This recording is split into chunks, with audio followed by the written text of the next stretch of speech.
I'm Joe Catalano with an AM Quincy news update for Tuesday, May 14th.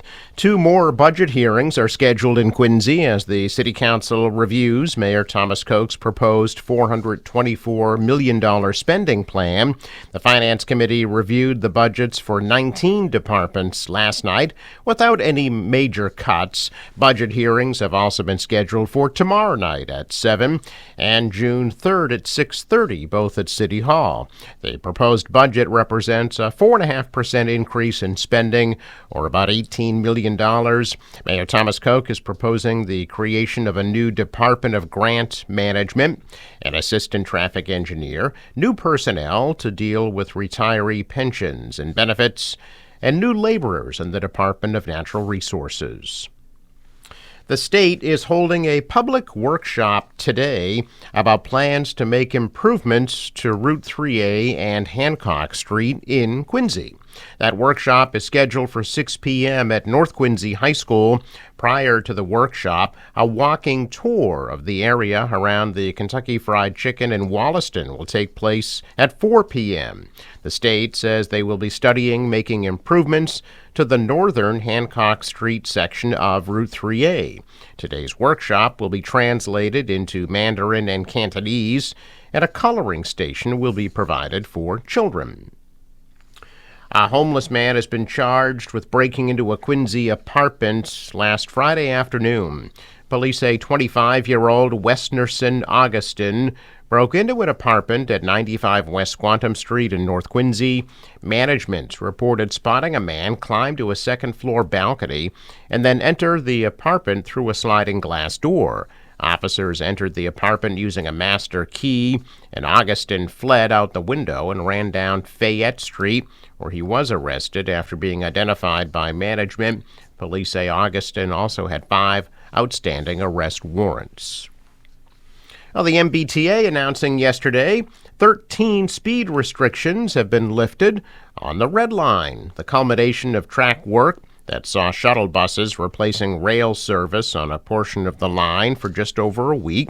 The 13 speed restrictions that were previously in place due to safety concerns, both north and southbound between Downtown Crossing and Andrew stations, have been removed. The T said the completed work between Park Street and JFK UMass will give passengers more reliable trips, fewer unplanned service disruptions related to older infrastructure or power problems, and safer rides. According to the T, about 11,500 feet of rail was replaced, along with more than 1,500 ties. As part of the work, improvements and safety inspections were also performed at various stations during the line closure. Now, commuters can still expect some disruptions on the Red Line due to track work. From May 18th to the 19th, buses will replace trains between Broadway and Braintree, and shuttles will also replace the commuter rail between South Station and Braintree. One suspect is in custody. Police were searching for a second after an armed robbery of a vehicle in the area of Johnson Drive in Randolph yesterday. Officers responded to the area of Johnson Drive on a report of an armed robbery at about 1:20 p.m. 2 suspects allegedly robbed a person in a vehicle. No injuries were reported in the incident.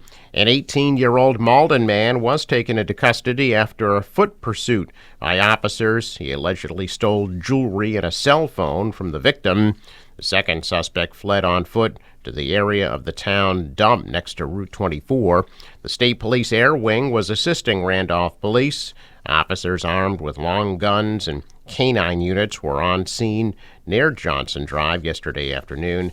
Anybody seeing any suspicious activity is asked to call Randolph Police. Police trying to figure out what caused a driver to lose control in Randolph with 2 children in the back seat. Happened during rush hour yesterday afternoon on North Main Street near Oliver Street. Witnesses said that the woman behind the wheel of a maroon SUV careened into the front of a strip mall. The vehicle took out bricks, a bike rack, and a pillar, which then toppled into the front glass of Waldo Custom Framing.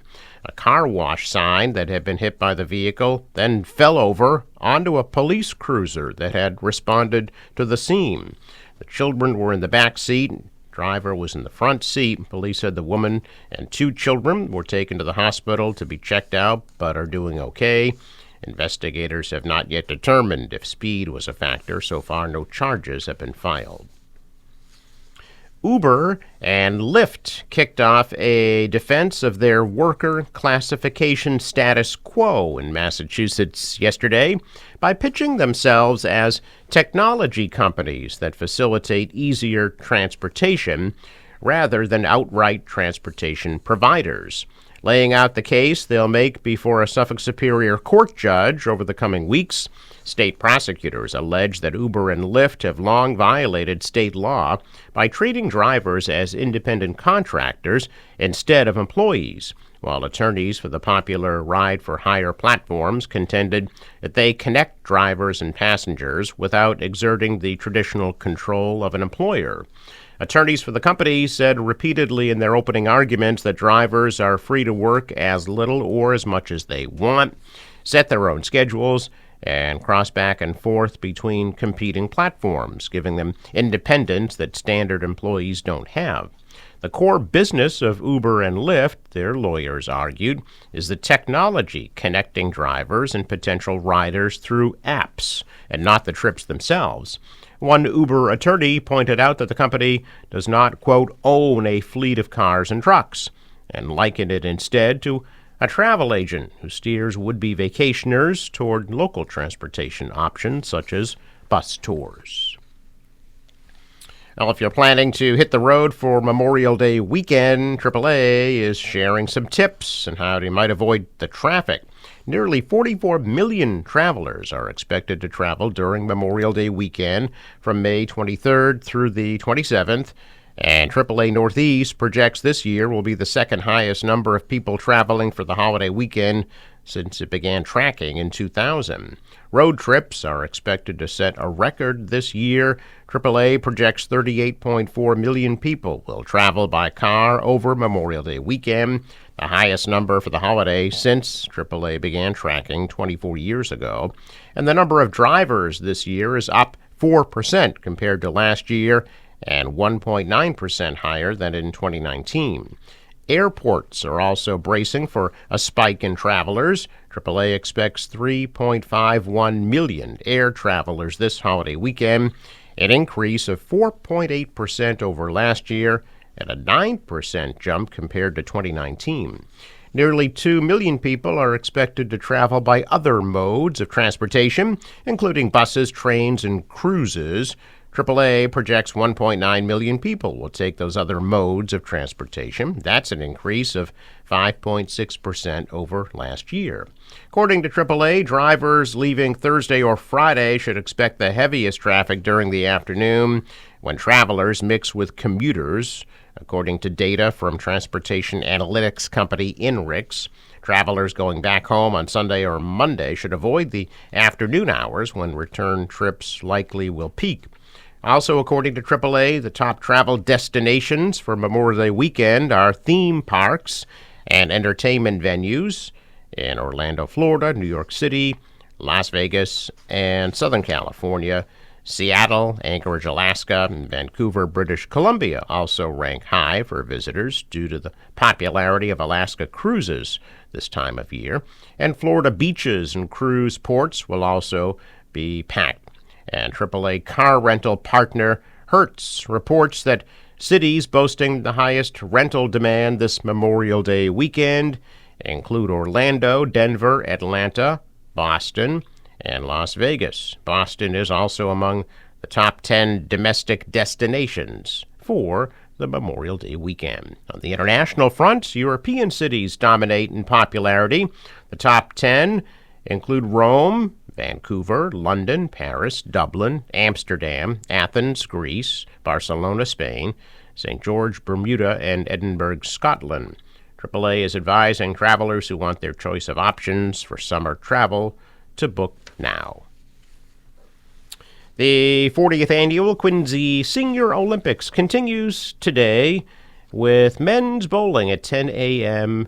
at O'Lindy's Lanes on Quincy Avenue.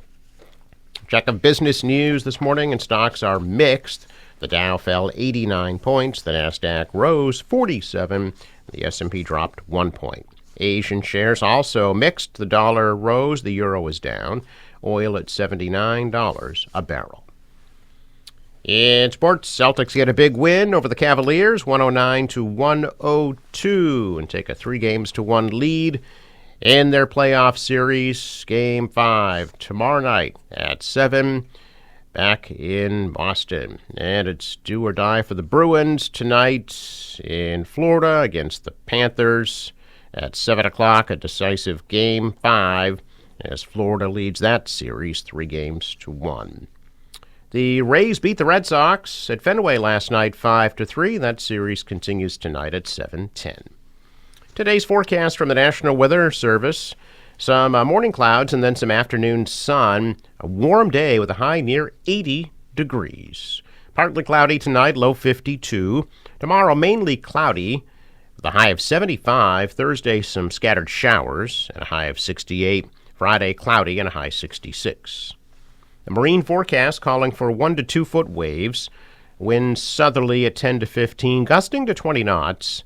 High tide 5:30 p.m. Sunrise 5:23, sets at 7:57. I'm Joe Catalano with an AM Quincy news update for Tuesday, May 14th.